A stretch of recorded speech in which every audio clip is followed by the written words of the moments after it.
to say. The price of Oswald's love's not a price that Ed's willing to pay. Ed cried in his phone when he got the call. His darling Isabella did die. Ed's so sad. The duo now have an estrangement because Ed is not gay.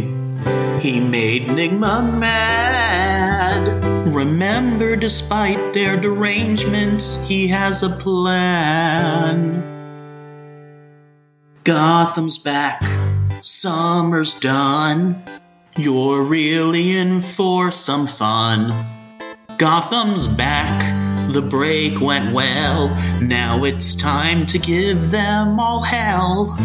Penguin rise, Riddler fall. We have podcasted through it all. And the laughs never stop when we follow the adventures of Gordon, the homeless cop.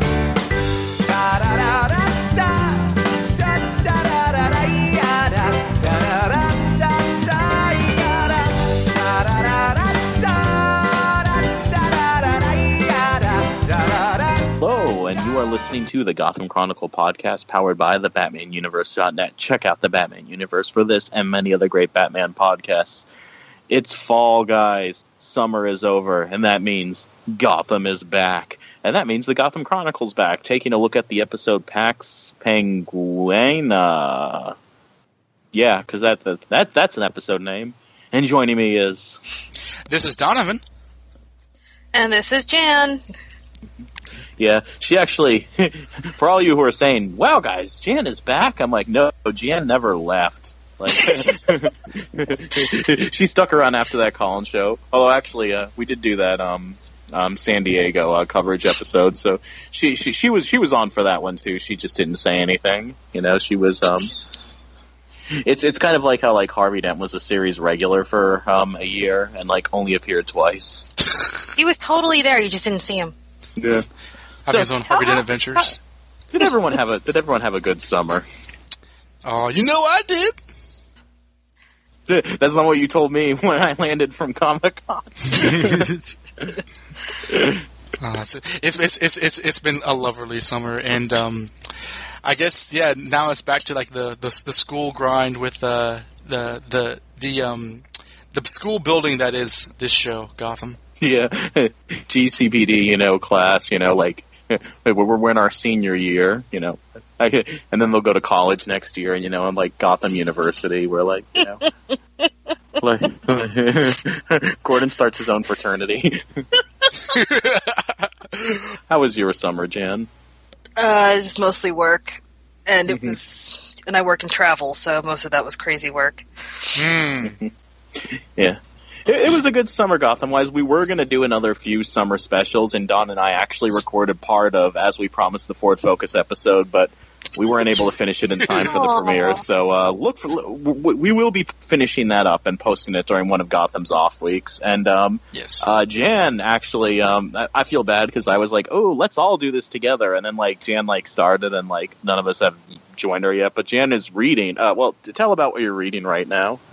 Or did you actually finish it, or did you drop it? I read one page.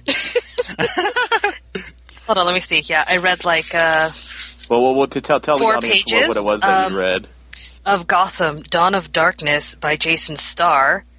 I think it's a prequel book because it starts off with Thomas Wayne, actually, in the Batcave. So that was interesting because, the ultimate man cave is how this guy literally responded. You're yeah. No, I'm not. Oh. You want me to read the passage? Yes, do it. At a little past 2 a.m., Thomas Wayne was still at work on his computer in his office, the ultimate man cave, when he thought he heard a creaking sound. That is the first sentence of the book. No wonder you put it down. We know we're in for a Gotham adventure there. So we're back. Let's do it. After summer vacation, and what has everyone been up to all summer? Nigma's been chilling out. Just lounging around. Hasn't really, he's still frozen in carbonite, and Penguin is licensing crime, and like he actually like gives you like an actual like physical license, which I think would be like a very incriminating thing to have. We'll talk about that. But okay, like he's given on it. But we do see the new commissioner, and we do see the new mayor, who's not Bing Bong anymore, which is probably wise, because like every time like someone replaces him, they wind up dead, which I think would get people suspicious, even though it's not Bing Bong's fault. But it's like, okay, like just keep calling him Bing Bong. For those who don't get the inside joke, I don't even consider it an inside joke, but because the actor, I think his name is Richard Kind, he played Bing Bong in Inside Out. I also knew him as mostly as Paul Lassiter in Spin City, where he played like this bumbling press secretary who for the mayor of New York. But yeah, he's not there anymore, which is weird because he's still alive. Well, he doesn't have to still be. I mean, there's a whole episode about nearly killing him last season. Right, but I remember they said he was like the acting mayor or something. But it's weird because I went to Dragon Con a few weeks ago, and they had like basically like one of the cop extras was on a panel, and she said that like Penguin is still mayor in the Gotham universe. And I'm like, and maybe I misunderstood what she was saying, or maybe she misunderstood something, or maybe something changes. But like, I don't think Penguin's mayor. No, I thought that other guy was mayor in this episode. Yeah, that other guy's mayor, and the guy standing next to him, I believe, is the new commissioner. Because you can't have be a mayor and run a nightclub simultaneously, right? I mean, you can, but yeah, you can, because mayors can have other jobs. Yeah, Mayor isn't like Mayor Bloomberg like or some, I don't know, but like yeah, you can. It's just. Are you serious? Yeah, you can hold office and have another job. A lot of people do that. Yeah, this is like 2017. a lot of politicians are lawyers, and that's like way before 2017. I know, but I was going to make a Donald Trump joke, which Donovan actually reminded me a few hours ago that like the last time Gotham premiered, like right afterwards, it was the first presidential debates. Good times. Oh, the favorites. Yeah, we had a whole like election subplot on the podcast last year because we're idiots. Yeah, which culminated in us, like, calling out Mike Pence Hamilton style. And we couldn't get President Trump to tweet about us. Oh, well. So crime is being licensed. Penguin has taken over the Sirens nightclub because he called it. Like, because Barbara Keene disappeared, but I guess, like, Tabitha doesn't have a claim to it or some. I don't know what the deal is, but, like, it's like, well, but Barbara's Tabitha gone. also doesn't have any, like, backup, so. Tabitha doesn't look like she's doing too well. Like, her and Selena are, like, arguing over pizza like they're Ninja Turtles, so. Right. Look, you have to have goals. Ninja Turtles are goals. Ninja Turtles are goals, but, like, I mean, granted, like, it's a step up for Selena, but a step down for Tabitha, so. Everything's like, been a step down for Tabitha. I totally forgot that, like, yeah, she's part of this, like, whole Gallivan family dynasty thing, like, because when they said, didn't she used to be rich, I was like, oh, yeah, that's right. Like, I'm so used to her being, like, this, like, Boba Fett-esque, like, enforcer. I'm like, yeah, she totally was from, like, this rich family. Yeah, what happened to that? But, oh, well. So that's happening. Meanwhile, Bruce is, putting on his doing and taking it off constantly. Oh God! At, like, yeah. A moment's notice, fighting crime and doing Batman things like disappearing when Gordon tries to talk to him. Yes. Yes. Not realizing that skylights can't support your weight. So possibly being arrested. We'll see how that goes. Put your mask back on, dude. Like, seriously, like. Why does he keep taking his mask off? I'm so confused. Because his name is Tobey Maguire. Yeah, he thinks he's Tobey Maguire. You sure you don't mean what's the other guy's name? Topher Grace. Oh, yeah, there's no that's Venom. But yeah. Yeah, but he Maguire also had his face out all the time. He did indeed. Mm-hmm. Well, if this takes place like in the recent past, like they've been trying to say, which when I heard the rich thing, meanwhile, Gordon's like, Bullock, we have to stop these people with the licenses. Jim, we can't stop the people with the license. Well, I'm gonna do it. If you do it, I'll fire you. No, you won't. What about these guys? They don't have a license. Can I stop them? I really wish you wouldn't. Well, I'm going to. Jim, wait. I'm your supervisor, and as your supervisor, I'm telling you to wait up for me. So yeah. he's completely useless. And then, And Scarecrow from season 1, aka I kept on calling him Michael Leyland when I was chatting with Don, because we were joking, and when he was on the first season, he looks like Michael Leyland of the Hey Kids Comics podcast. A podcasting friend of ours. Oh, okay. So he's back, and he's being forced to like work on stuff, and tortured by crooks, being like put in closets with scarecrows and stuff. Which I would actually worry. Like, well, what if that gives him a heart attack? Like, what if he has a heart attack and dies? Then what? They clearly don't care. They're outlaws. I guess they have a code. Well, they're kind of salty because Oh, sorry. Yeah. They're kind of salty because they didn't get a license from Penguin. So that's what this is all about. Like, they're like, we'll make him give us a license by attacking his nightclub. Is that what they were doing? Well, they were the guys that like tried to rob that wedding when like Zaz was like, you can't do that. Yeah, I thought they were just getting revenge by making him look stupid. I was like, is Zaz at that wedding? I was like, is he? He's like, don't worry, they're not going to rob you. We're going to rob you. Honestly, that was pretty awesome. Yeah, I loved him. I took a screen cap and I sent it to Don, because like, when like someone whispered, that's Victor's ass, it like cuts to Victor's ass and like his name appears under him as if it was like the introduction to like Full House or Family Matters, like, and so as Mr. Sweet. That was so good. Everywhere you look. And then there's a knife in your throat.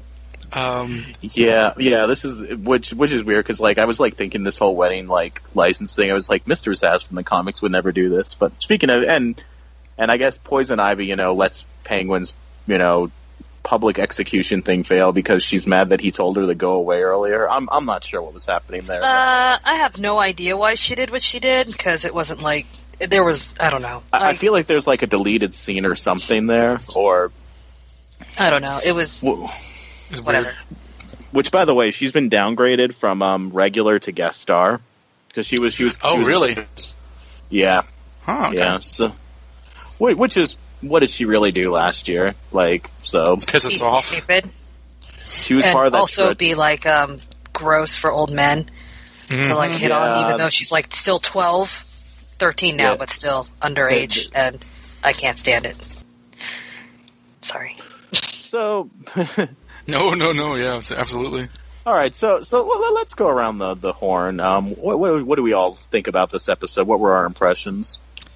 I'll go real quick. I think this is the season premiere that I might have liked the most so far, because I remember you and I talked about last year when that premiere started. Nothing much interesting happened.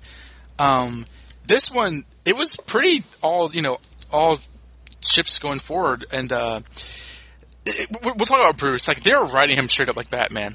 He's not like teenage Bruce Wayne. He's Batman, and it's very, very amusing. I don't know where else to take the character besides the obvious. I actually kind of liked Homeless Cop in this episode, because I found the whole... You said it before I did. I found the whole, like... I was seeing how long I can go before saying Homeless Cop. Yeah, I want to pull the trigger on that one. I think the whole, like, licensing criminals thing, I think is, like, mind stultifyingly stupid, but we'll get into that. But, like, I liked how he's like, I'm not going to let this stand. Like, I thought that was actually, like... I was rooting for him. It was actually very season 1 Gordon, too. Yeah, for the most Gordon he's been in forever. Like, back when he had morals and stuff, and like no crimes. Yeah. I found the Scarecrow stuff to be like hilarious, like cheesy bad. Like it was like when Penguin was like seeing like the ghost of the Riddler, like I was like laughing myself sick. Oh, that was great. But overall, like it was cheesy, and a lot of it was stupid, but it was also enjoyable to watch. What do you think, Jan? I love this episode. It was like everything that like Gotham is, and I don't know. I feel like it's finally like in the last half season of the last half of the last season is when it started like really like coalescing into like what it should be or what it could be, considering all the crack that has preceded it. And then this felt like for Gotham verse, this felt like a really good start for a season, because you've got Bruce and then Selina. Selena. You Oh busted. my god. She's so good. And then they're flirting, and then With lots of close-ups on her heels. Like, that was a weird director's choice. well, her like heel was shaking, if you notice, so it looked like it gave like the impression that she might fall. And I really thought they were going to do something like with that, where he'd like grab her or something, but they didn't. I was just sitting there like, I've got you. No, kid. I've got you. did love Victor Zaz. Always loved Victor Zaz. He's like he's a pleasure to watch. Fandom really loves him. Whenever I go onto like the Facebook and Reddit and stuff, people are like, "More Zaz, please!" And like, there's like lots of fan. That actor is really cool. Yeah. Yeah, not only is he cool, but the character is just like fun to watch. Like, Yes. it's not Zaz at all, but you just want to watch him. And I also loved everything with Bruce except for the fact that he kept pulling his mask off every 2 seconds, because I just be like, they're still in the alley and they haven't even really been beat up yet. Why are you taking your mask off? Mm-hmm. You can see through the holes. You're fine. Well, it's like, who are you? And he takes his mask off, and it's like he hears a noise. He takes his mask off. It's like he does it at like the worst times too. It's true. And then My face is itching. that would be but he lived as a homeless for a while. Well, I I mean, don't feel like that would bother him. if you watch the promo for the next episode, they do address the material that the mask is made of. I've actually not seen the promo yet. I'll have to wait up on that. You're not gonna like it. I could tell. I love the promo. I got excited. At this point they can do like anything except for like whenever Barbara comes back I'll be sad. But other than that, they could do just about anything and I'll just be like, yes, this is amazing. Because I am on the crack train. I do love how they ended the episode too with Crane. I do like let's see, what else do I have here? All the whole ninja disappearing, showing up, because that's like classic Batman. Mm-hmm. We'll get into that totally. Yeah, I think that's about it. Oh, and I do like that Tabitha's kind of like all motherly on Selena, because like although she's still like basically a side piece, because Selena's the main show. Yes. In this case, She's still hot. so forever side piece Tabitha. Poor girl never gets her own spotlight. Yeah, I think they said that about her, or was it Butch? Or like you're just the sidekick to your brother, then you're the sidekick to Barbara, and like. Yeah, that's what I loved about Butch in season 2. Like, he was like, babe, you could see how much he loved her. He's like, you've really got to stop attaching yourself to these people who just want to use you and don't love you for you. Which he did. 2 episodes later, Scarecrow's like, Tabitha, get them. Yes, boss. Oh, I hope not. And then she's wearing a little potato sack. Yeah. Or Oh, a hell pumpkin no. outfit. Oh God. Oh. I'm Whatever, looking Donovan, I'm you'd looking still at tap it Reddit if she right was in a now, potato and sack. like, I'm looking at Reddit right now, and they're complaining that like they didn't get the same actor back for the Scarecrow's kid. Then someone replied, "That is the same actor." Yeah. Yeah. Exactly. I just It was presumed very clearly him. I just presumed that they would get somebody different just because time had passed. But like, yeah, that's the same kid, right? Yeah. Well, they can't Ivy him. He's not going to grow up and I become mean, Henry what do you Cavill mean? as Scarecrow. What do you mean they can? They can absolutely Ivy him. They can Ivy anyone. Like, in the middle of the season, the producers will be like, Bruce becoming Batman's taking too long. Let's have him fall into the sewer and come out as Batman." He comes out like super hot, and I'm like, yes, Well, this is a good decision. There was that line by Bullock where he's like, but Crane's dead, which doesn't matter anymore in this city. And I'm like, you're friggin' right. Like. Oh, hi, Fish. Oh, hi, Nigma. Oh, hi, Oswald. Oh, hi, like- Galavan. Oh, hi, Mark. That's where we're going, right? One of us was going to get there sooner or later. It's Lisa. She said I hit her. What? Well, did you? No. You're tearing me up. So I like this. This was a good return back to the episode, to Gotham for me, and I don't have as much of a problem with I guess we'll get more into it, but with the licensed crime thing as Dawn does, and I won't open up that now. I mean, because when we go like plot by plot, I think we'll get more into it there. But generally, like, nothing happened that made me like, aside from like Bruce taking off his mask, nothing happened that made me like bang my head against the wall. And I didn't think anyone was like too terribly out of character. And then when Gordon was beating up all those people in the locker room, which was incidentally his home for some of season 1, I said that was the most homeless cop scene that ever homeless copped. How dare you attack me in my home? This is the locker room, Gordon. I know what I said. I know what I said.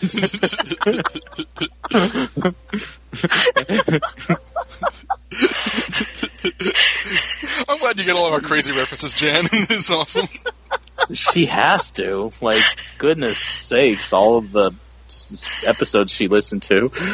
So, yeah, let's go with this whole crime license thing first, which I took a screen cap when Bruce took the license out because it said, like, Gotham City, and I was like, ooh, well, we finally see what state Gotham City is, and we do. It's the state of GC, Gotham City. So, like, Gotham City is in a state called Gotham City. Because I don't think any states have the abbreviation GC, do they?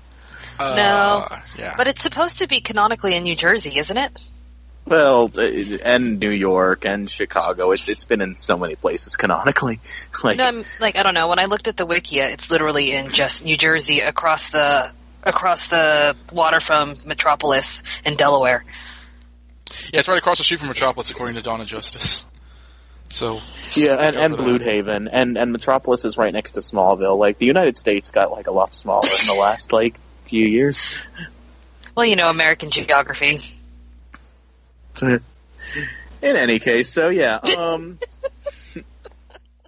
yeah. So the license thing. Well, my lack of problem with it comes from I could actually see like Frank Miller era, like, you know, the Roman and like, you know, and like Commissioner Loeb like doing something like this. Honestly, like this.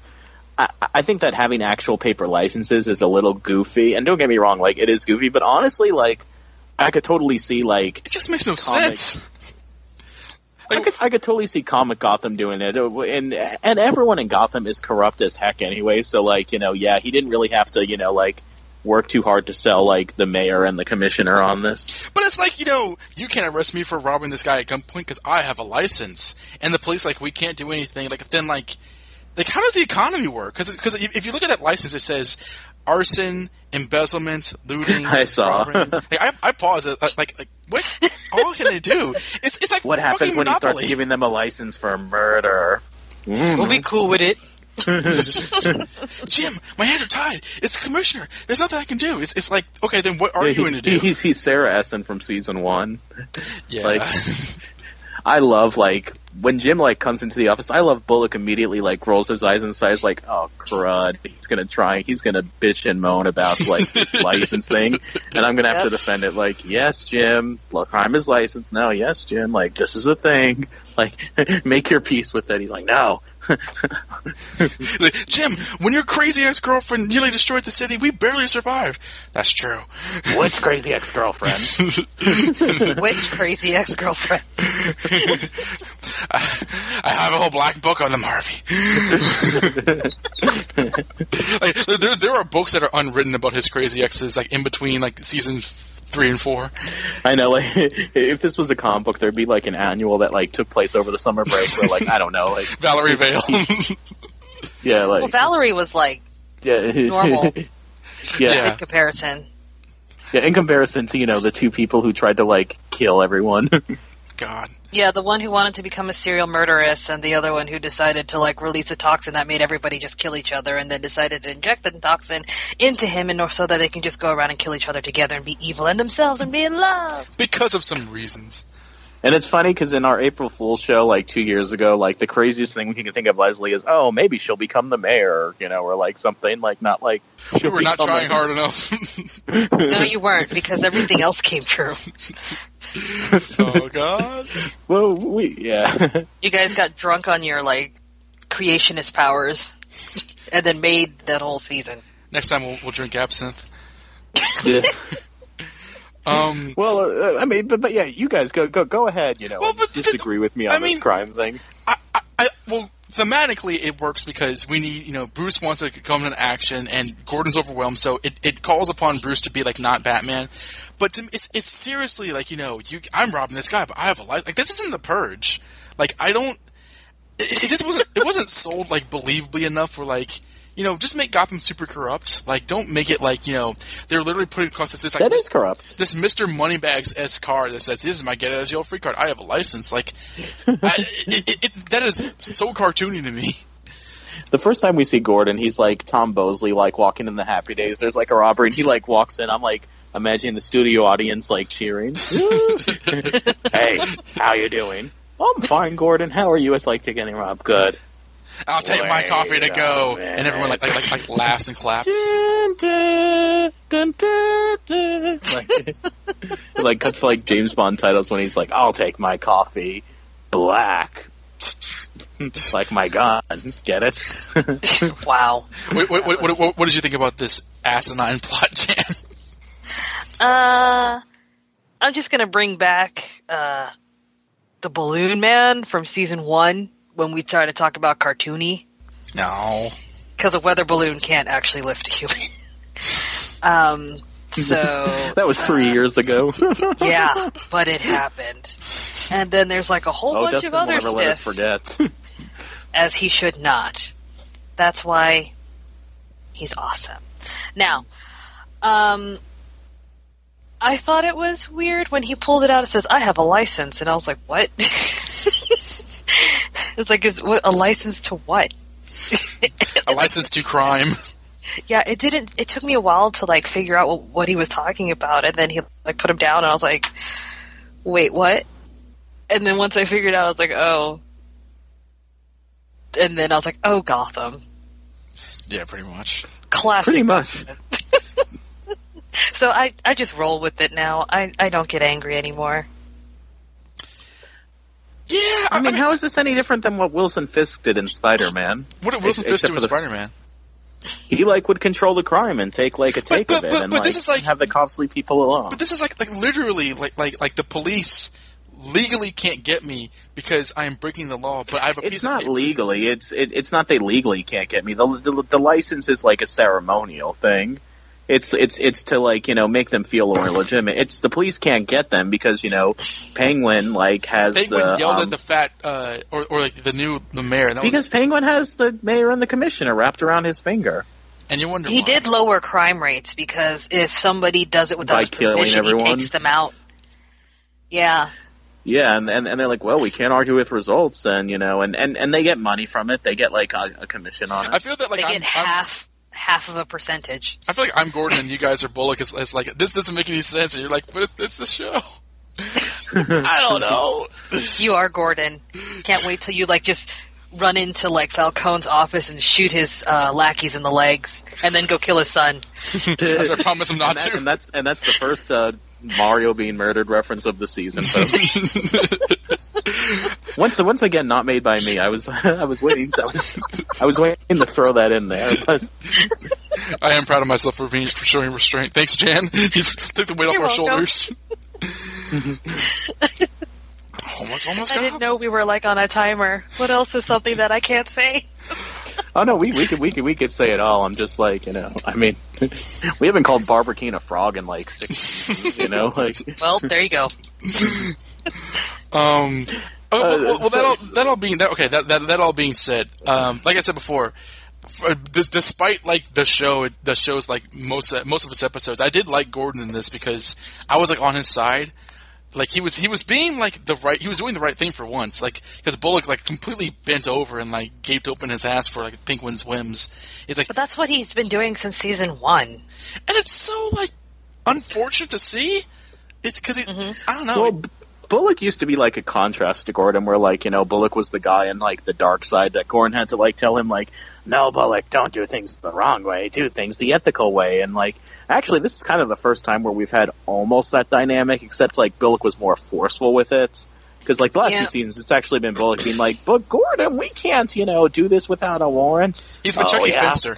Warrant this, or like something. Chucky Finster is a cop, though.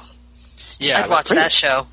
Well, pretty much, it's like, I don't know about this, Gordon. This isn't such a good idea. Where like now he's just so ineffectual. Like he's like he's been neutered. Yeah, as captain, I could fire you. Yeah, you could, but I don't see you doing that. And he's like, oh, he's right, Alvarez. You do something. It's like, oh, Alvarez wasn't in this episode. But he is still, he's probably actually fighting actual real crimes in real life. That's what he's No. Well, didn't he get like really, really hurt? Like in the season finale, maybe he's still in the hospital. Like we were worried he was going to die. Well, yeah, Lucius just knocked him out with a chair. We need at least one red shirt to live. Oh, but he's like a cop in real life, so that's why Don said that he's probably out fighting real crime. Yeah. Well, and the girl who I met at Dragon Con, she's going to be like basically like a female Alvarez, not in that like she's going to be like a reoccurring cop who like has a name like throughout the show, but not like a major character, just like an Alvarez type like background character. An extra? Well, do you consider Alvarez an extra? Oh, Because I consider him a minor character. Yeah, Okay, I'd say a minor Background character. Well, she has a name, so I guess like, and I guess she has like lines once in a while, so she's going to be an Alvarez, like from what I understand. At least that's how she played it up at Dragon Con. Oh, okay, that's cool. So maybe like people will start shipping her and Alvarez together as like the only two like background characters. Let the shipping begin. Bullock's very like that's the other thing I have about this plot. It's just like how ineffectual Bullock was. I want to point out, because I was texting this to you, that like around this time when they were filming this episode, his daughter was missing, and I genuinely did not know if he was going to be in the show, because I had not seen any like, footage of him or not, and he was not at Comic-Con. I feel like she was found by this time, though. No, I'm positive that like they were at least 2 episodes in before she was found. I remember being aware of the schedule. Okay. I think she was found before Comic-Con, but I think by that time they had like... I do know she was found by Comic-Con, but like, and we were like debating is he going to show up at Comic-Con or not, and by Comic-Con they had filmed like maybe 1 or 2 episodes from what I recall.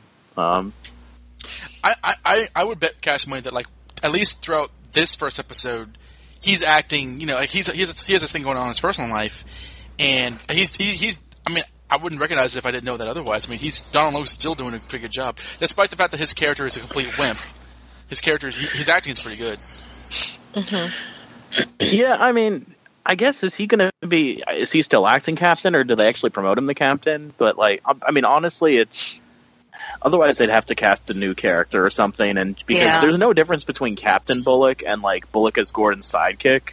Yeah. He still like defers to Gordon the same way, it's just now he's able to deliver exposition and say all the lines that Sarah Essen had in season 1. Like we've not seen the last of Barnes, and I think that like Chickless is confirmed. They're not going to hire him back as captain. Yeah, he's not going to be captain, dude. He like chopped off some lady's head in the middle of the precinct. That is true. What was I thinking? Yeah, those men aren't going to be able to take orders from him again after seeing him dress up in those like pajamas, like it's true. Like the shiny pajamas. Yeah, like with an axe hand. If my boss did all that stuff, I would not be able to take them seriously and like follow them and like and not question their judgment after that. Then again, it is Gotham, and like look at their mayors and their history of mayors. So I could see Penguin like I am reinstating Councilman. I'm thinking of our April Fool's episode. Like I'm reinstating Captain Barnes. Like in the role of captain. And there's nothing any of you dweebs can do about it. Yeah, but he's still like got the Tetch virus, doesn't he? Or does it run out? That's a good point. He still has, because they have to administer the cure to you. I think they put it in the water or something. So how did they cure it last time? Didn't they put it in the city's water, or like a gas? Gordon had like a vial of the antidote for him and Leslie. Yeah, and inside his badge, where he's like, "Just remember, you were always a homeless cop."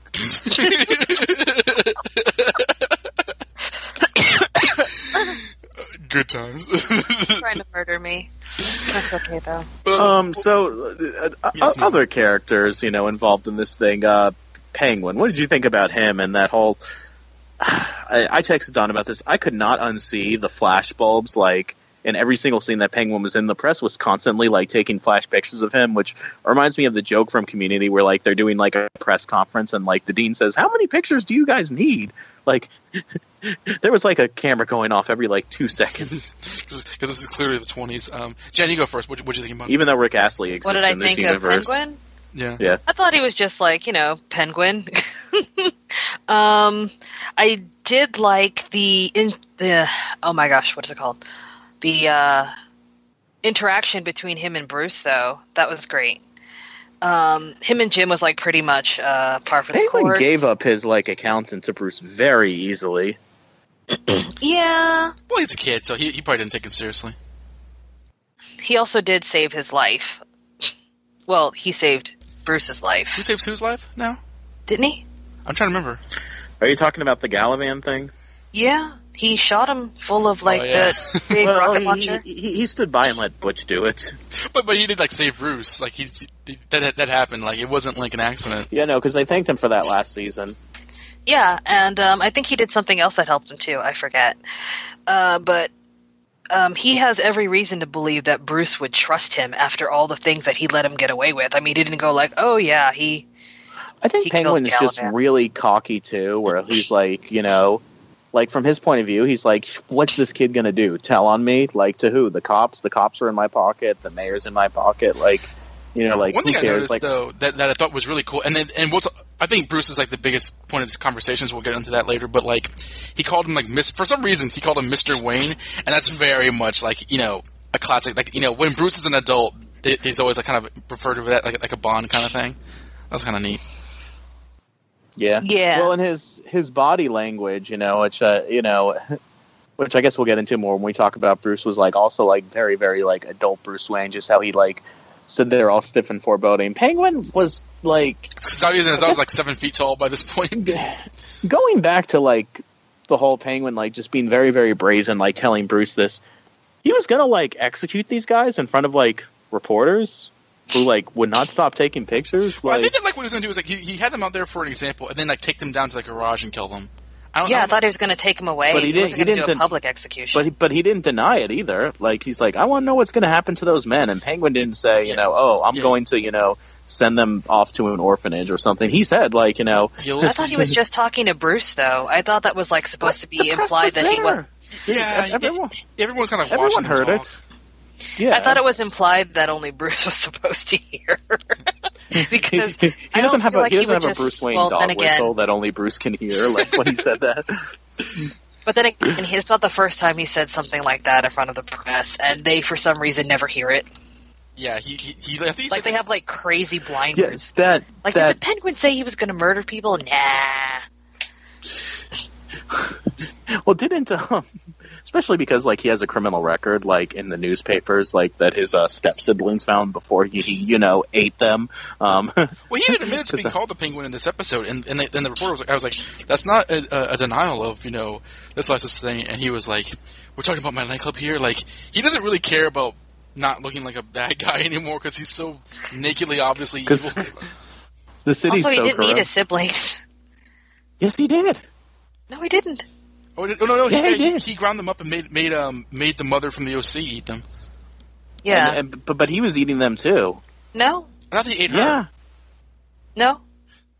We'll have to watch he swiped his finger on the meat and then like put it in his mouth, but he didn't like put the meat. Oh in his mouth. no! You know what? He referenced like the fact that like had to get the taste just right. Like because I remember like he said something in the dialogue that indicated that he had like sampled it too. We'll have to see the episode of South Park again. Just to make sure.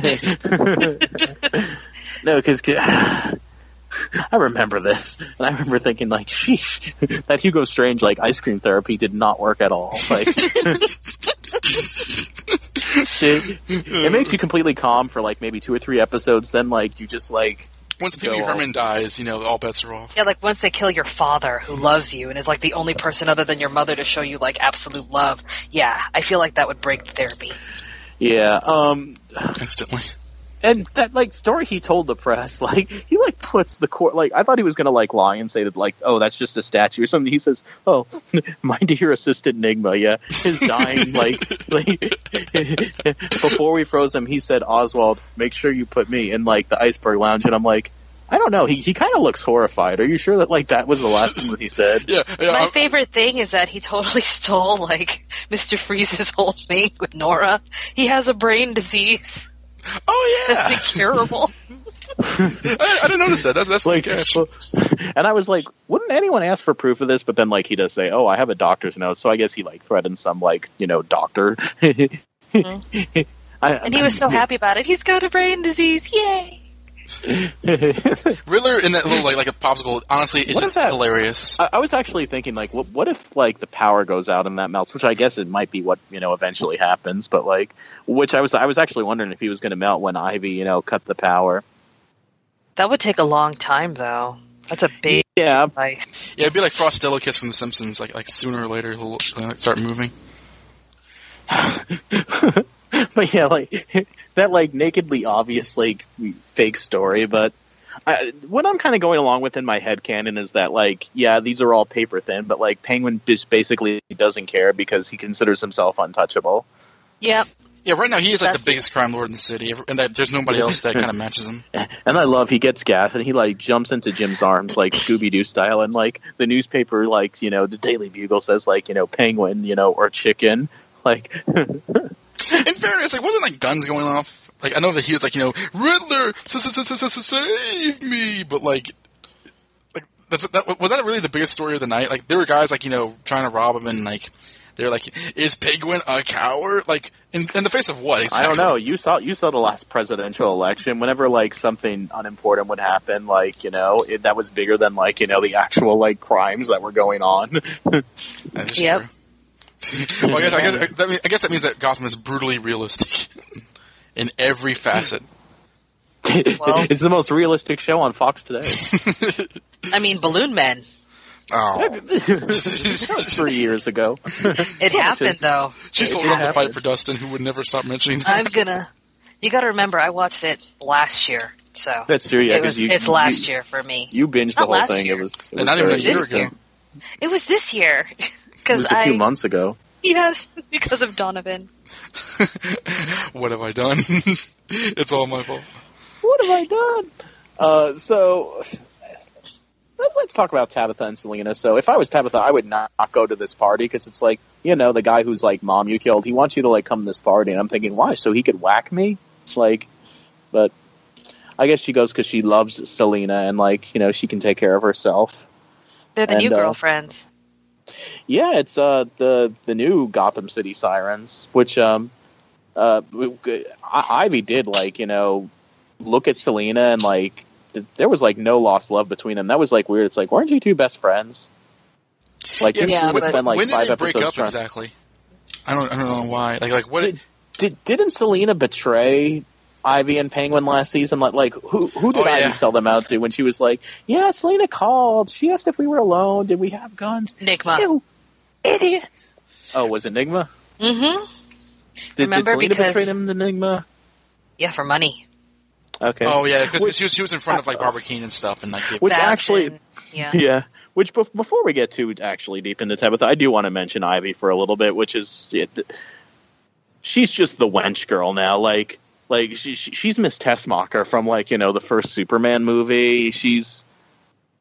I mean, and she even like betrays him just like Miss Tessmacher does in the first Superman movie. If you're a fan of the Poison Ivy character, she's like one of your favorite villains, like me. Don't watch the show. Yeah, she's like an insult to the character in every way. She really is. I love the chemistry between her and Penguin, and I kind of love how like they found a role for this character as like the humor girl. That being said, this is not Poison Ivy, and that is like beyond frustrating to me. But like if I could pretend that like this has nothing to do with Poison Ivy, which really, I don't know if I said this on the show or off the show before, they could always do like a Henry James Olsen thing from Smallville, and like I would accept that in this case because she's terrible. It wouldn't even be hard to do because her name's not Pamela Isley. Like her niece or her aunt, or like if you want to make her older, like she could have a relative named Pamela Isley, like a cousin, because she has a different last name. She doesn't even need a relative. They could just remove her and replace her with someone else who's actually the character.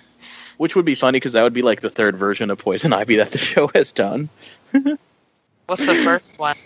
The Bumblebee costume little girl before she got transformed. That's the same character, though. It is, but it isn't. It's a different actress. I mean, it would be like the third time that they've hired an actress to play Poison Ivy. Yeah, from Claire Foley to Maggie Gyllenhaal to like actual.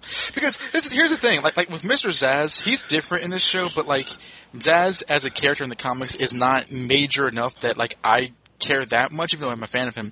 Poison Ivy has an entire history of like characterization and development where you can do an entire arc on her character, and in here she's this vapid, like self-serving, like kind of like nothing person. It's like, why did you have her in the show?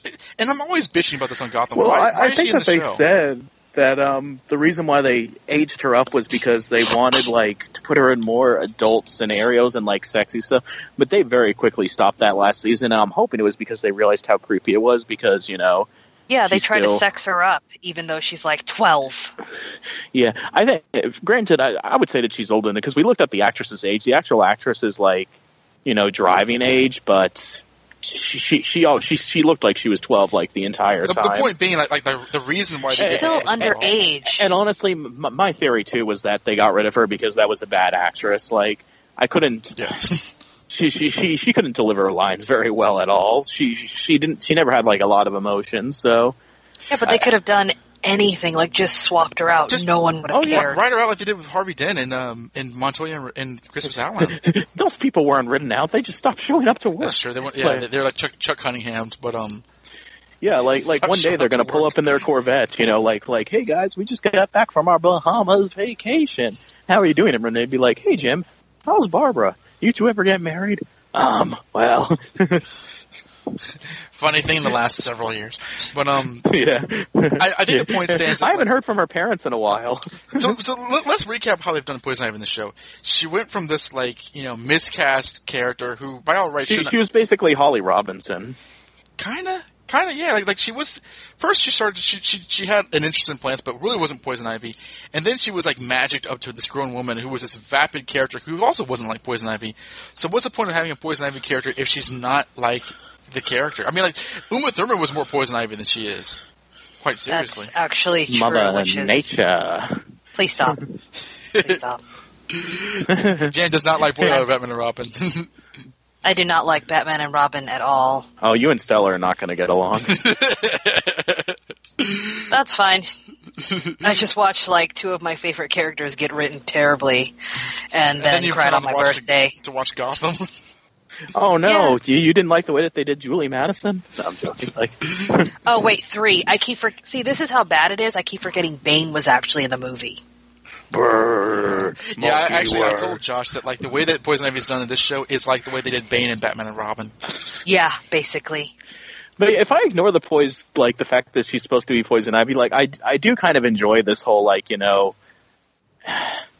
her kind of banter with Penguin, which I didn't like in that first episode where like they were like tied up together and they killed Butch's like fifth cousin twice removed, that other guy. Yeah, the other fat guy. Yeah, Yeah, the other mobster from Gabe. season 1. The original number 2. Gabe.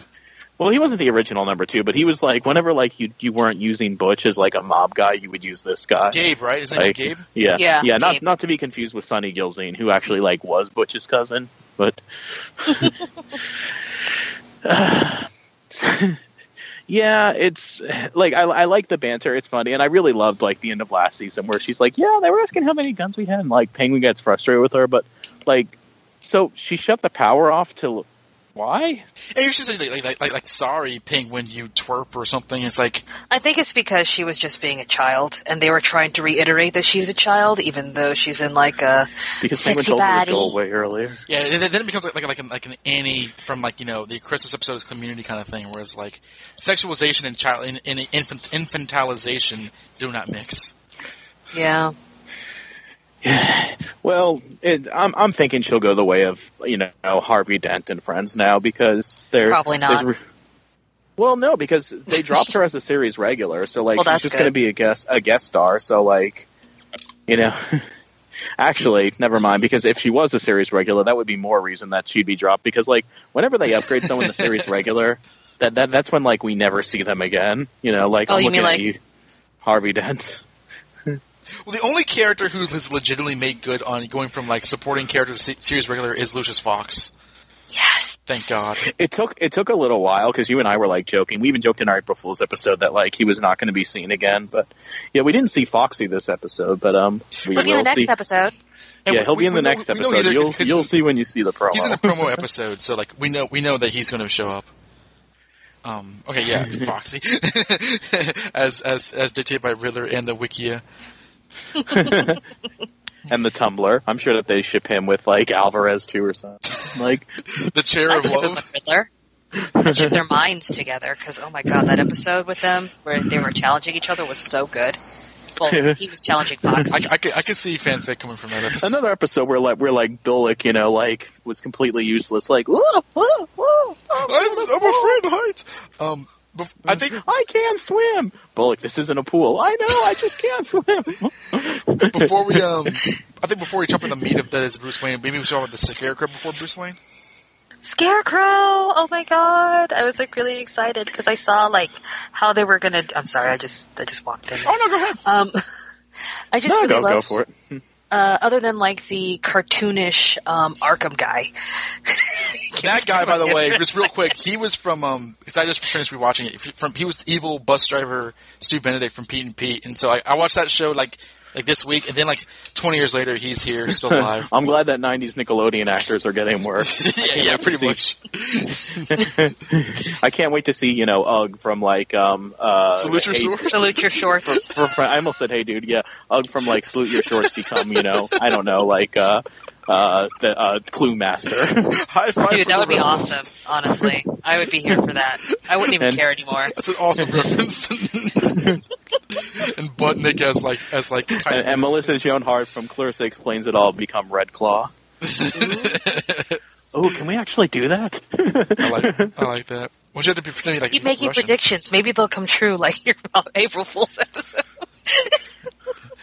That was a nightmare come to life. It's true, though. Okay, Yeah. so speaking of nightmares, Scarecrow. I really, other than the really cartoonish Arkham guy who's like, they forced me to do it. I actually really liked him.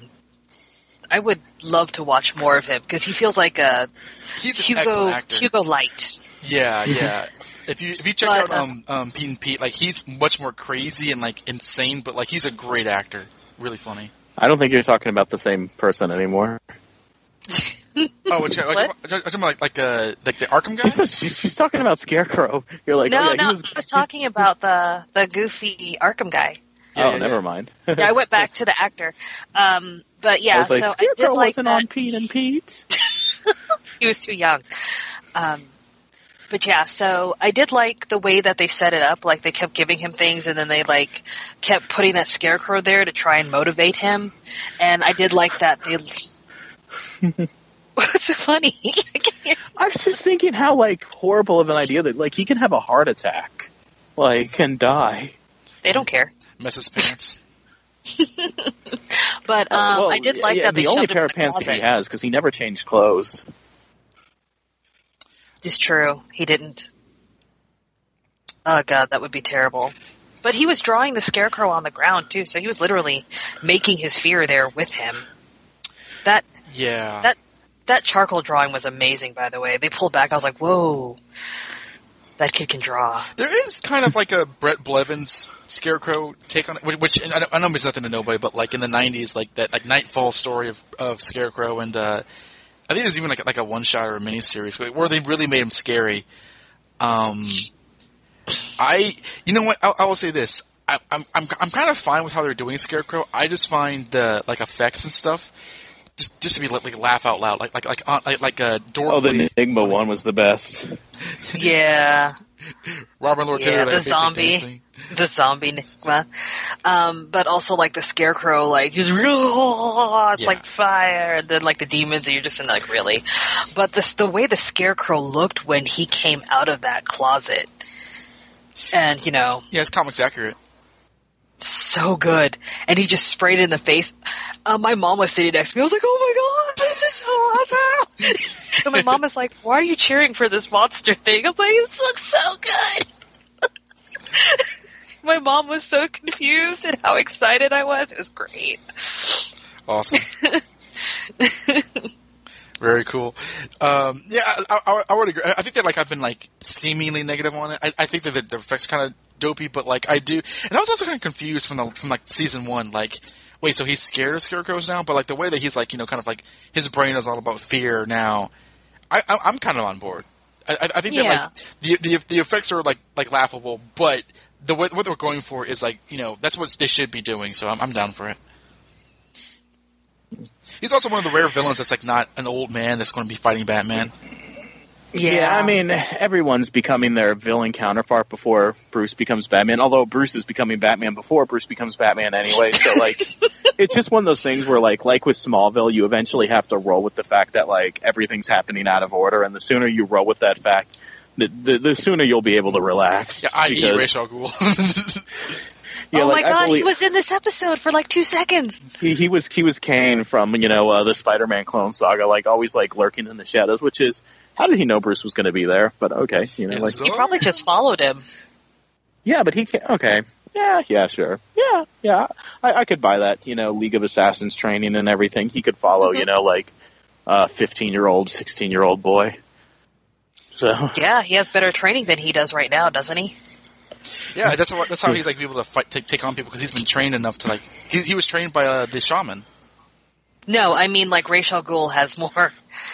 Oh, yeah, totally. More training, so he could follow a 15-year-old boy who's, like, sneaking off in the shadows. He's like, soon, Bruce, soon, which is, which was good, because I like, the threat of him lurking. That being said, when, like, Bruce and Alfred were like, Ra's al Ghul's still out there, and I'm going to have to fight him, I remember, like, when I heard that out loud, I was like, if I saw season 1, like, maybe up to Penguin's umbrella, and then, like, I got hit by a bus and, like, was in a coma for years... And I woke up to, like, Bruce and Alfred talking about fighting Ra's al Ghul. I'd be like, it sure would be funny if I was in a coma. Like, if I had been in a coma since season 1 and, like, I woke up and, like, it's like, we have to fight Ra's al Ghul, I'd be like, what? What the heck has, like, happened to this show? Like, it's weird that, like, because again, like, Ra's al Ghul is, like, a much bigger deal than, like, a Scarecrow. The show can conceivably fathom. Or Mr. Freeze, but, like, I mean... I still don't really buy I'm interested in Bruce Wayne. I don't believe that. But, like, it's the show's doing whatever. Because from what we're able to reverse engineer, and from what, like, John Stevens, like, said in that Comic-Con interview I did with him, it's like, this was all, like, planned from the beginning, like everything from like the Bruce clone that they did. Yeah, it's like, so, like, how did they know that Bruce Wayne was so special, like, back in season 1? Like, I don't understand. Unless they have a TARDIS, I don't get how they can do that.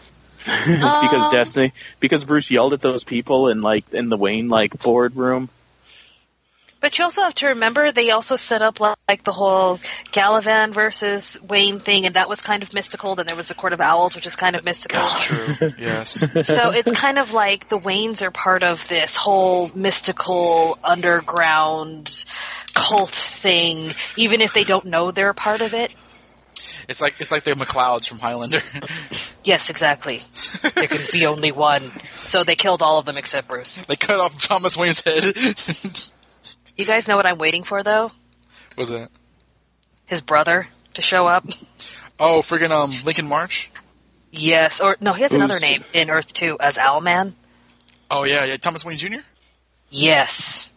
They could very well pull... If they did that, I would be down for it, because, like, that has... Well, I mean, the clone is still out there somewhere, and, like, and they did swear up and down that, like, the Bruce Wayne in the costume is not the clone, because I remember we had that thought in the middle of the finale last year. We were like, ooh, what if, like, the guy in the costume is actually the clone? Did this clone show up again this season? Isn't he dying? Yeah, he's dying, but we didn't see him die, so the rules are, Hugo Strange could, like, have him in, like, a tube, like, I found young Bruce clone in an alley somewhere. Why is he talking like James from Team Rocket? Just James from Team Rocket? I injected him with, the bark of a tree sapling, so now, it stabilized his DNA. The bark of a tree sapling? But now he also has tree powers. And then, like, there's fans for a few seconds, he's like, that's odd. Peabody would tell me, that this is a horrible idea right about now. Oh yeah, she's dead.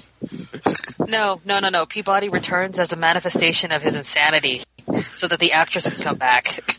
I want that. Yeah, Ghost Peabody. I want that to happen. Yes, you don't understand how much Strange. Are you sure you should turn this, like, rich boy clone into a tree? Trust me, Peabody. This will all work out by the season finale. I still think they're like, I don't know, but I'm going to do it anyway. The second half of season 2 with like the Adventures of Professor Strange are still like my favorite parts of the series. We were having so Doctor much Strange fun. and Peabody. Okay, but Bruce as not Batman. Let's talk about.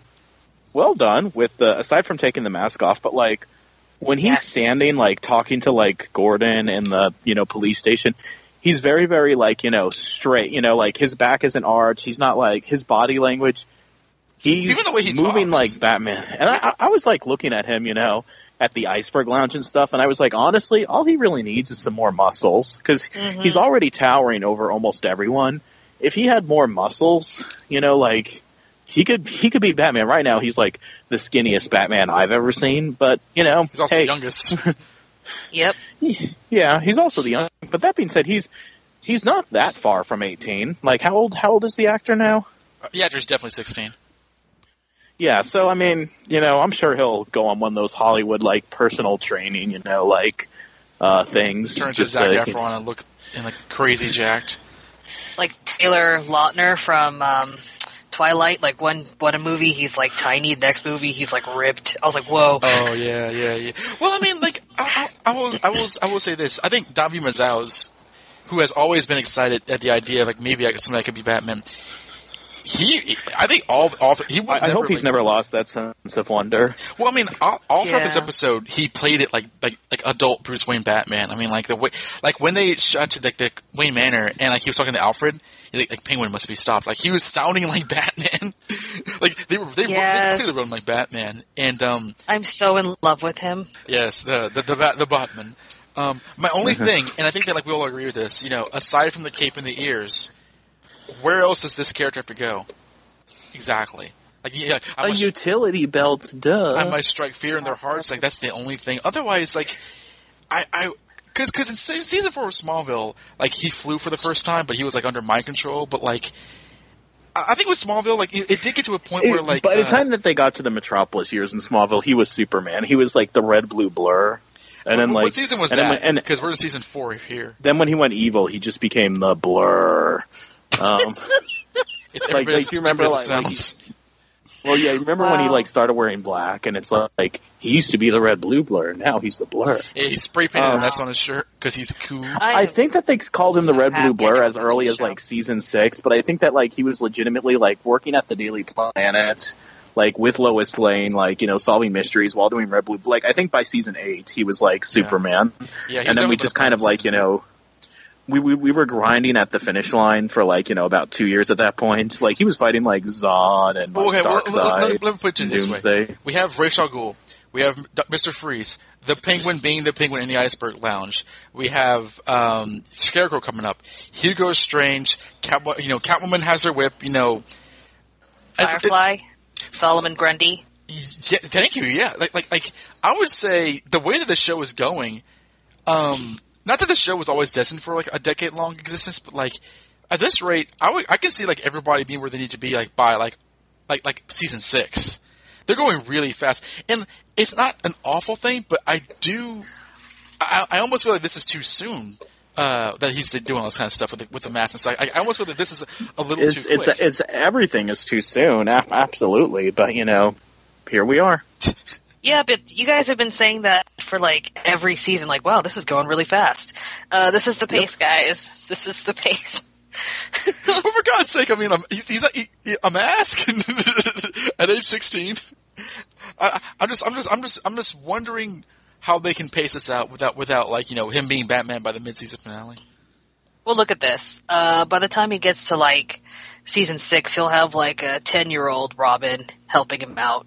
Oh, that's when I record me jumping. Jason Todd will die before he becomes Batman. Jason Todd will be like his like friend sidekick from high school.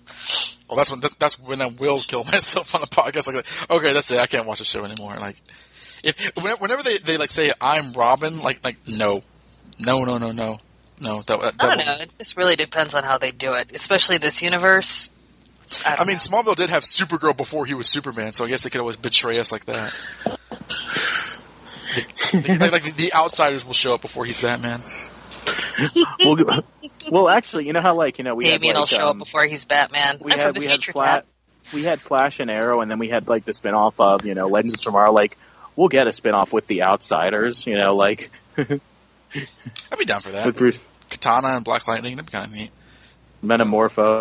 They could do because Smallville also did that too. Smallville had the leads of superheroes from the future, so they could do future Damien, which would basically be like Davi Mazalis from season 1, or somebody. That'd be awesome. But like him, Father, I imagine you taller. I am taller. I'm very tall. I'm taller than Gordon right now. Wait, who's your mother? You'll never know. And then Ray shows up on cue. Hello. What were our favorite moments of not Batman Bruce in this episode? Honestly, him showing up and disappearing. Yeah. I didn't hear you there. When he showed up and Gordon was like, oh, I didn't hear you, I was actually thinking it would be funny if this is just like the animated series, it would be funny if he disappears without Gordon seeing him too, but I didn't actually think that we're going to do it. But then they did. Yeah, it was like, oh, okay. That's cool. At which point I said, when he becomes Batman, there's no way Gordon couldn't figure out who he was because of that. Are you sure? Because he's a homeless cop. Excuse me, Batman. I liked Bruce. It's been a while since I've seen you, Gordon. We should have you over home. We should have you by our house for dinner. Yeah, a nice home sounds great. What, Bruce? Where'd he go? I was so close to having some place to sleep at night. Even though he does. He has an apartment. He's had one since the beginning of the season. Homeless cop is a title now. It's pretty so cool. Yeah. Ra's al Ghul, homeless cop is his title. It's Jim Homeless. Being homeless cop doesn't just mean being a cop that doesn't have a home. It means being this rogue renegade cop that doesn't play by the rules. That's always yelling and cursing at people. That's always talking in that basically rough, gravelly everything voice. that he did when he killed Fish Mooney in the season finale of last season was right. That's a homeless cop moment. Exactly. He's had a home, but you can put a cop in a home, but you can't make the cop unhomeless. You hear that, Jason? But you can't take the homeless out of the cop. Yeah. Well, pretty much the locker room scene was very much him and his most homeless. Yeah, that's a homeless cop to his scene. Roots. Gordon just being this roguish, I'm gonna play by my own rules and I don't care who who I offend, Yeah, he's like, screw I think he said I don't give a damn about the commissioner. Which in fact I agree with him, but yeah. Yeah, this is the best Gordon has been in a while. Yeah, at least now, because the cops have gotten more corrupt, Gordon, in order to be a rogue and rebel against the corruptness, he's had to be less corrupt. So, the Abyss case is also. It's reverse psychology. It's reverse psychology to make Gordon be a good guy again. Is the cops must be bad guys. Which is how it was supposed to be in the first place. I wonder how much the writers are aware of how awful they've written him. Because then they say, this season he will cross the line. It's okay, guys, come on. That's every episode. Hold on. Did you get to ask him if there was a whole canon of him, smoking off screen? Because you can't have people smoking on screen in order to get that gravelly voice, since comic Gordon was smoking when he was younger. Spoiler alert, as of this recording, which I don't know when this is going to be released, but as of this recording, it is the night of the premiere, which is September 21st. And in 48 hours, I will be in New York and I will be interviewing the cast at Tribeca TV Festival. Mm-hmm. If Ben McKenzie, if Ben McKenzie doesn't weasel his way away again, I will ask him, Thank you. I need to know. I was is Gordon a smoker, off screen? It's also, what was it like to film those cage fighting scenes in the OC when you were Ryan, what's his name? Laughed so hard when I saw that. We have to watch the pilot of the OC one day just to to see how far he's come. Seth, you don't understand. Homeless teen to homeless cop. I read the synopsis of his character out of curiosity, and it says he's taken in by a family. I'm wait, so he was homeless even then? And then the clip that Jan sent us, he's sleeping in a utility closet. I was good lord, can Ben McKenzie ever find Wait, you've never home? seen the OC? No. Oh my god. No. That was around when I was I think I was a junior in high school when that was around. I think maybe a sophomore. I mean, I guess that'll be one of our song parodies one day, an OC, Gotham City. Gotham City, here we come, right back where we started from. There's actually a Batman reference in that show, because I know that there was one episode where they said they were watching the episode of the animated series when Batgirl and Supergirl teamed up.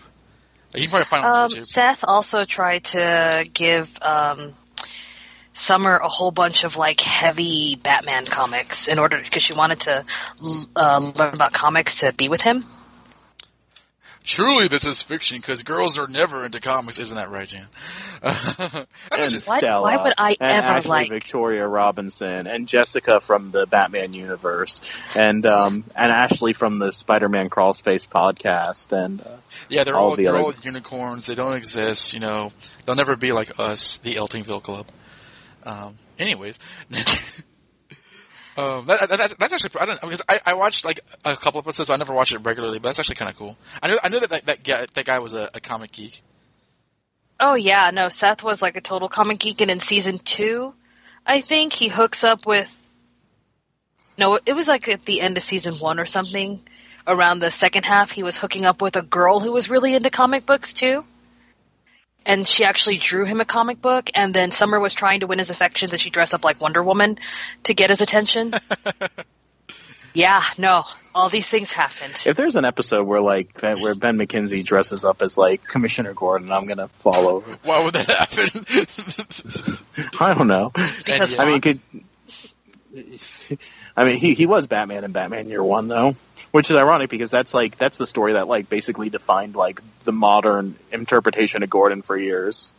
Yeah, that one wasn't getting molested by his son and trying to like crash his car when he learned Batman's identity, like the silly. So before we wrap up, one scene that I think we should discuss and like this podcast is going to be like machete to bits. Like I'm not like deleting this stuff, but like I'm putting a lot of it in the bloopers just so like people don't have to sit there like as long as it's still there. Oh yeah, no, it has to be there. It's been a while since we've had like a long blooper section. I feel like we should talk about Selena's gang that she fought, though. I wanted to hear what you thought about that. I was going to mention the Selena and Bruce scene, but yeah, let's talk more about Selena. Yeah, Selena and fought Rufio and the Lost Boys. Yeah, they were all Asian for some reason. She fought an Asian gang full of, like, I don't know if they were just going to mug her or, like, rape her. Because, like, hey, girl, you're all by yourself. It was, like, really not okay. I think that they were up to... I figured she was, like, fake. She just wanted to, like, attack them. Hello, like, she was doing the whole, like, Anne Hathaway thing, like, pretending to be just a widow lost girl. Okay, don't say I didn't warn you. I mean, the acrobatics, like the stunt work was excellent, but like, yeah, it was like the Taiwanese gangsters or whatever. Like, I was like, why are they all Asian? I don't know why. Yeah, she wasn't in Chinatown or anything like that. I don't know. Yeah, no, she was just in a random alley in Gotham, and all the bad guys just happened to be Asian. And on that whole note, the most prominent bad guys in the locker room beating up Gordon were black. Yeah, Gotham's awesome with race. Yeah. Historically. I just thought I'd point that out. If you didn't, I would have. I'm glad you did. Okay. But yeah. I noticed a white guy or two in that locker room, too, so I don't know. Yeah, but I said the most prominent. The one who was doing all the talking and the one who attacked first were black. I would just say that's an unfortunate coincidence. Like, I would say that too. Yeah. It wasn't honestly, I wouldn't read anything into it. I mean, because I know I just pick up on these things. They've done diverse things, like making Hugo Strange Asian, which actually works because of the way that he looks. And well, also like he is the best Hugo Strange ever. So thank you for that. Yes. Yeah, somebody said that in an interview somewhere, like best Hugo Strange ever, and I'm like, honestly, like, yeah. But also too, it's not like we've had like lots of Hugo Stranges. Like the Tim Burton like movies never did like Hugo Strange or anything like that, and like he wasn't in Batman 66, so like who are his rivals? He's the only live action version of Hugo Strange. But that being said, like B.D. Wong like deserves like a Saturn Award for that. Yes, yeah. I agree. He is a delight to watch. So the Selena and Bruce scene on the rooftop, that made my shipper heart flutter. And I love Alfred like just coming and interrupting, like, "Oh, can you bloody stop this and just get to the movies like normal teenagers?" I was like, yes. Yes, Alfred, you called him out on that. I thought that they were showing her heels all the time because she was on the roof, so it was like, she didn't walk on an edge with heels. Like, it's that's difficult what she's doing. Yeah, that was a weird camera thing where like, I was like, we're focusing a lot on her heels, and there was like no payoff. So like, yeah, because like I said earlier, like her legs were like shaking, so I thought she was gonna like fall, and he was gonna like catch her and pull her close or something. That's the setup I was waiting for. Yeah. But when she came on, I texted Dawn and I said, "Count down the kid starts now," and she did not say the word "kid" once. Yeah, she stopped saying that a long time ago. Character development. Yeah, maybe after they kissed. So, which it's funny because like they have a moment at the Sirens nightclub. Isn't that where they first like became a couple like last year? Because was it the Sirens nightclub? Where was it that Yeah, well, it was because it was last year, last season, right? Yeah, where was it that like Butch like fell into that trap? Was that last year, or was that the Sirens nightclub? Yeah. Yes. They were on the roof while Butch was getting like publicly humiliated. Yeah. Oh, okay. Yeah. Yeah. So that roof holds some significance for them. Yes. Yes, it does. Sorry, I ship them like no tomorrow. Oh no, I do too, and but that's not my primary that, ship for Bruce though, so that's something new. Who is your primary ship for him? Really? In the show or like in comics? In general. in general, yeah. No, I'm curious. I think what's her name on Facebook? I don't want to take it for granted, you know.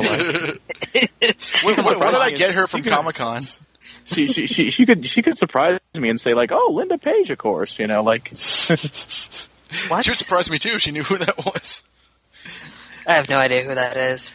Linda Page was like a girl that Bruce Wayne mercilessly made fun of because she dared to get a job in the 1940s instead of like being like she gave up her like fortune to be like a nurse that lived in destitute, and Bruce like teased her mercilessly for it, and he cheated on her with Catwoman for a mission, and like it was all over the papers, and he like forgot to tell her about it.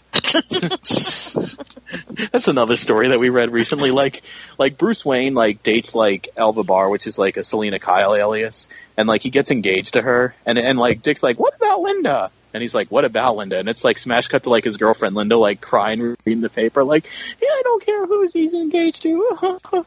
Wow. And at the end of the story, after Catwoman goes to jail, like Bruce is like, "Do you think Linda will ever forgive me?" And Dick's like, "Probably," and she does. Frederick Wortham read these and says, "Okay, this is really gay, and we must have a Senate hearing over these comic books." That was past Peguina. The next episode is called Fear Reaper. Inner demons on an all-new Gotham. Under pressure to prove that the GCPD is still powerful, Gordon attempts to bring in Jonathan Crane. However, Gordon puts himself in a dangerous situation in Arkham when he's forced to fight off lunatics and the demon within himself.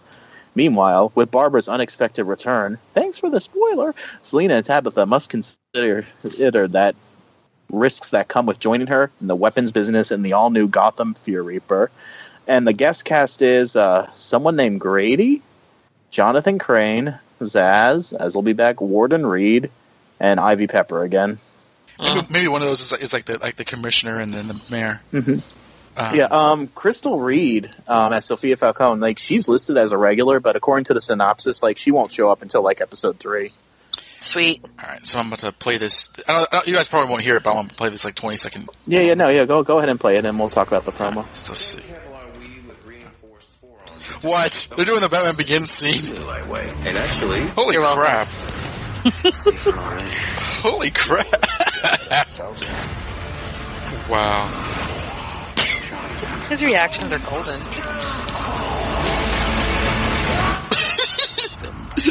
Ben McKenzie's like, "Oh no, I'm so scared." All right, let's do this. I was honestly like, yeah. So we're doing Lucius Fox Batman Begins. Mm-hmm. Straight up. Which I'm here for that. Yeah, that's cool. It's just like it was almost word for word. Like, there's Bioweave, Kevlar, and like Bruce is like, yes. That was. Well, and the costume looks just like looks even more like the Batman costume now. Just like it has no ears. Like that's the one that we've been seeing in the ears, promos. No cape, no symbol. Does he have a belt? Did we see a belt? I hope so. Or otherwise, his pants will fall down. Waka waka. I don't know. They might just clasp into his top. You don't know. It's armor. Well, I mean, I don't know if he's going to have like gadgets or stuff. I guess they'll save the gadgets for later. I was just being facetious to Josh.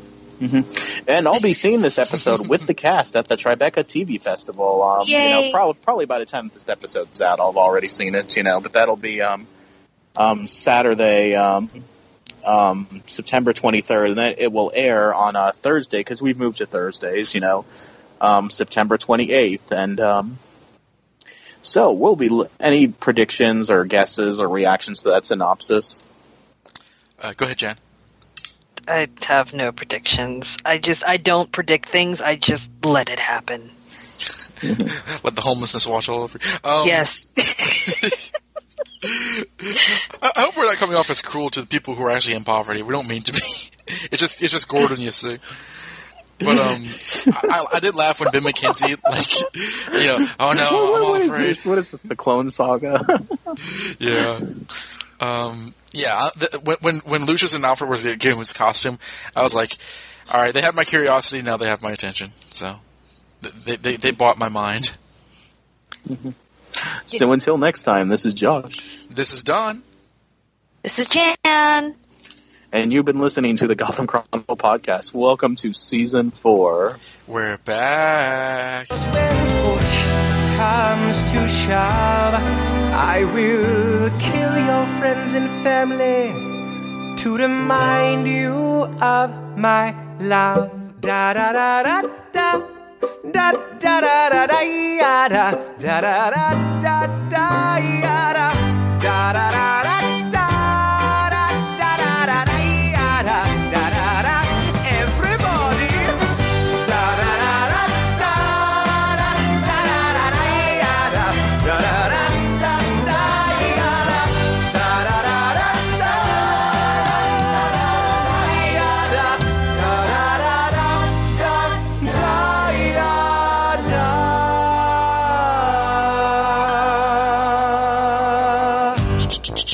So, how are you? Oh my god, we haven't talked in like forever. Oh. All right. Oh wow, there you go. City of Justice, City of Love, City of Gordons. For every one of us. We all need it. Can't live without it. Which is You mean him? Gordon City. Oh yeah. I gotta be quiet too. People are asleep. We just use that as a theme song. And that music. I'm definitely keeping that. The city of penguins. A city of Butch. Who I didn't realize at first I was like, wait a second, we haven't seen Butch or like no Butch, no Barbara, no Lee. Oh, they were all forming their family, I guess. Well, they have that big promotional image with a lot of characters, and Barbara's there, and Lucius is there, and Lee is there. So yeah, there's a promotional image from season 3 that they've been peddling around because I'm like, Fish is dead. Why is she there? Look, the actual commissioner. Fish is never dead. Falcone is a weak old man. Needs to live on. Well, we have Sophia, Falcone coming, so I'm sure people say she's so beautiful. Falcone is a weak young girl, something like. We'll get he's like Penguin says that he's like, oh, I can't stand her. That Falcone is a weak young girl. Oh, now I get it. No wonder Fish said that all the time. And she actually never said that. She would just say variations of it for the first 10 episodes of the series. She'd say I remember.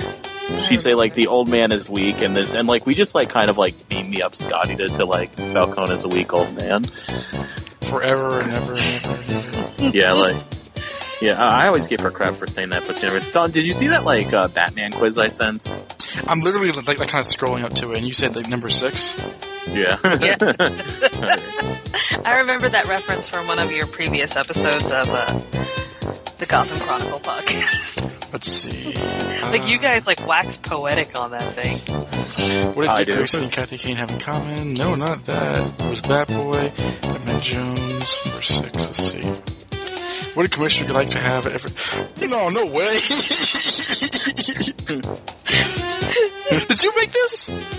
No. Someone got on the whole mope down every night. Commissioner say ew. Did you totally forget that? No, I didn't forget, but the fact that someone else realized that Gordon liked to be massaged by his older son. The son who was older than him. All right, Barbara, Tony's off at college. Let's get this over with. I gotta go, Dad. Get back here. What about you, James Jr.? This is why I want to become a serial killer. Don't blame your problems on me. Now, come on. Let me get some of that Rubby Downy goodness. We're off to a great start. Wow. Let's see if I remember how to do the intro. Oh, you're like 3 years Hard old. driving by slowly, and okay, yeah, I am at work, so there might be small interruptions, but only small ones. Okay, hello. I just had like a whole Revenge of the Nerds thing where like he's like hazing Lucius for like no reason because it's college and like and then like Bullock is like like the guy who like drinks beer and smashes cans on his head and screams nerd. Bullock would be the nerd, like honestly, like especially after this episode. Gordon plays matchmaker. Like he puts like flowers on like a note on like Alvarez's desk and like hides behind like a potted plant. Like now I wait. Don't you have crimes to be solving? I will, but you won't let me solve any of them because of this license stuff. No. He's solving the crime of love. It's a crime that these two aren't together, and I'm solving it. Homeless Cupid. I know a great honeymoon suite. It's right by the river. Oh, did you go there on your honeymoon? No, I went there on Lee's honeymoon. Shot her husband. Had a great time.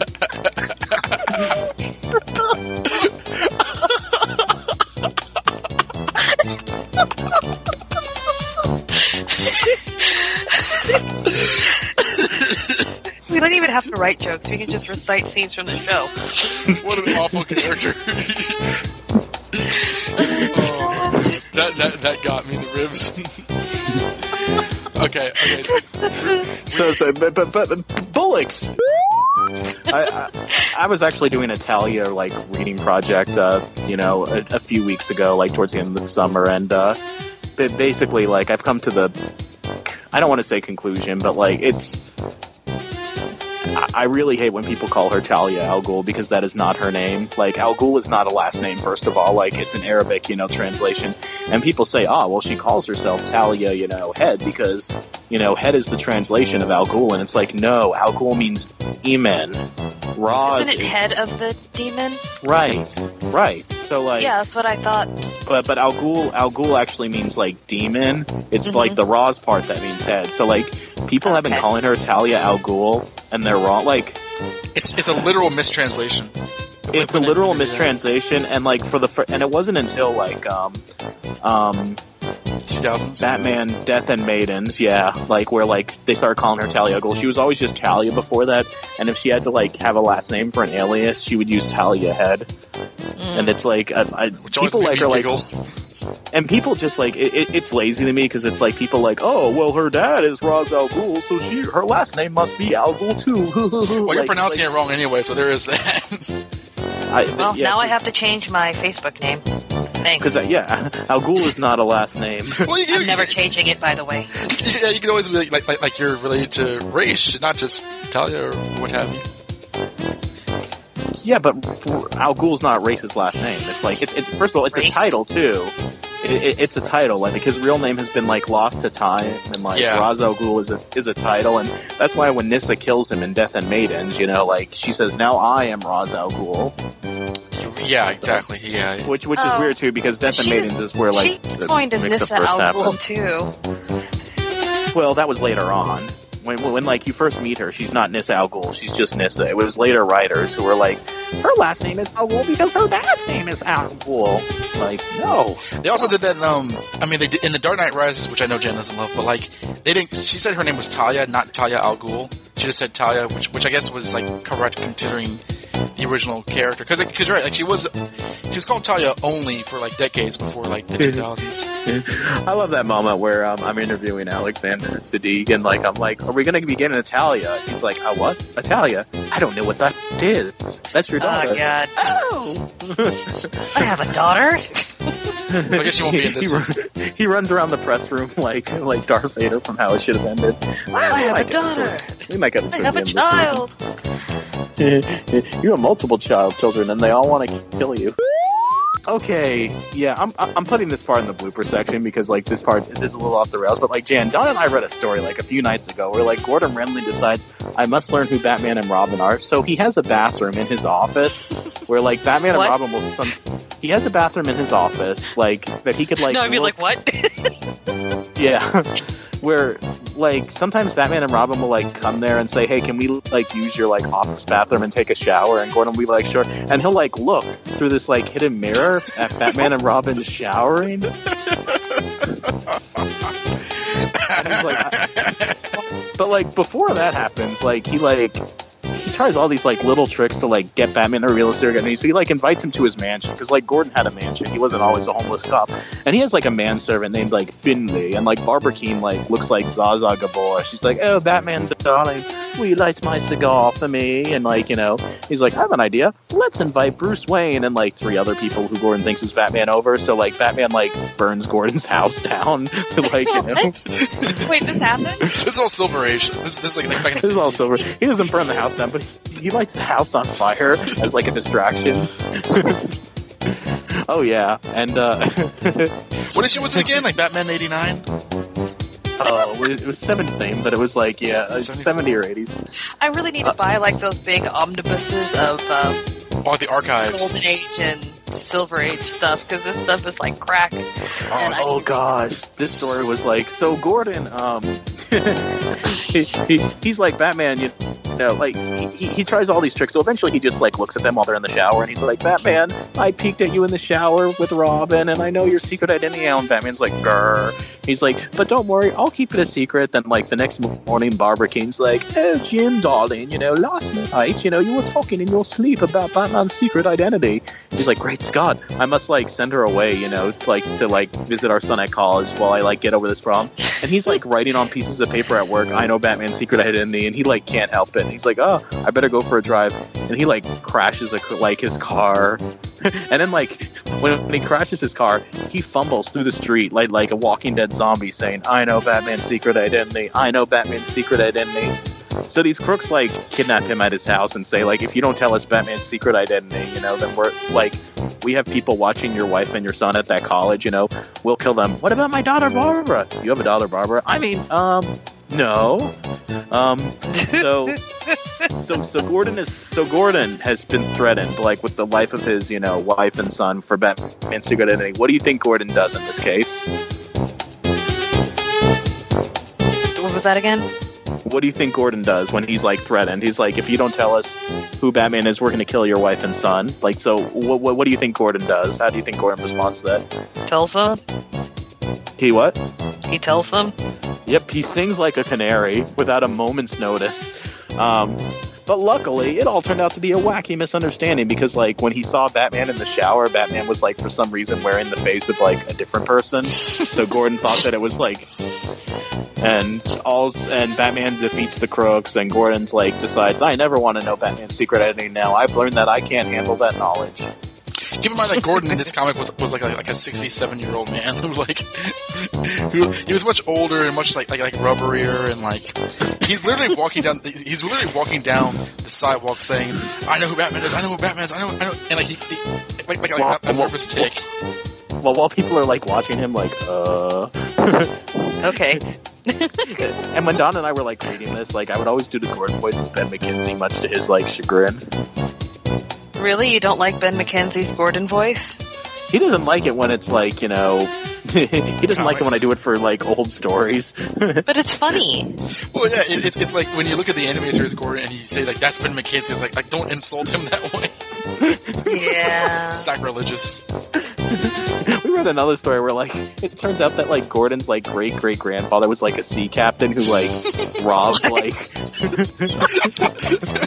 I know it sounds so stupid, but that's what happened.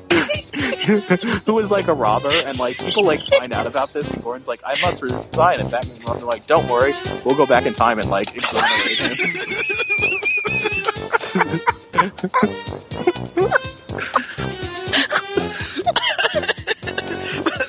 I swear to God, that's what happened. Oh, and there was another story. This doesn't have anything to do with Gordon, but like Alfred, Bruce must fake his death. I don't even remember why, but he fakes his death by like falling overboard, and Alfred is arrested for his murder, and like Bruce and Dick like leave Alfred in jail, and Alfred's gonna like get the chair for like Bruce being murdered, and like at the end of the story they're like don't worry, Alfred, you know, like we'll get you out of jail sooner or later, and like the issue ends with like the last like panel is like Alfred like still in jail holding the bars, like oh bother, like. That was the hammer that broke. I forgot which issues those were. Even I can't remember. I just remember the Joker one. Oh my God. I'll pull up what issue the Gordon one is, because it's in my Tony Gordon article. I'm just waiting for Gotham to start pulling from Batmanga. Oh, that's beautiful, Lord Deathman. Hell yeah. Yes, Lord Deathman. Oh, did you finish it? No, I'm still like halfway through. What was the man who could never die or whatever? What was it? There was the Gorilla Grodd guy. Okay. It's Batman issue 71. Okay. Yeah, I'm looking at the image right now. Like, Batman's lighting a cigar for Barbara Keane, and like Gordon's like looking like on like good. Batman and like Gordon's wife like watch a movie, and Batman's like in costume. This was a lovely idea, Mr. Batman. Like, Mr. Batmoon. Oh God, I hate my life. Yeah. Homeless cop, adventures of a homeless cop. Yeah. He stopped corruption from the bottom to the top. That's how he became the homeless cop. Homeless Cop was filmed before a live studio audience. Executive producer Sherwood Schwartz. Bullet, come home. So soon? Yes. Oh, Gordon. Bullock has like big dishwasher clothes on. Yeah, he's got like gloves like Dexter, so I'm like, Jim, you know, my boss is coming, you know, in an hour. You know, isn't he also my boss because I work for GCPD? Oh, you're always contradicting me. Apparently Gordon and Bullock are a gay couple in this series. They're Bert and Ernie. Oh, man. Now I'm picturing Jim singing Rubber Ducky. Rubber Ducky, you're the one. Wait, that's not a Rubber Ducky. That's Mario. Jim, you've ruined the bathroom. Why would you do that? It was Mario. I had to stop him. He had the Alice virus. How do you know he had the Alice virus? Because he was disguised as a rubber ducky. Only the Alice virus can make you do that. Jim, you need help. I need help to find Mario. You just thought you shot him.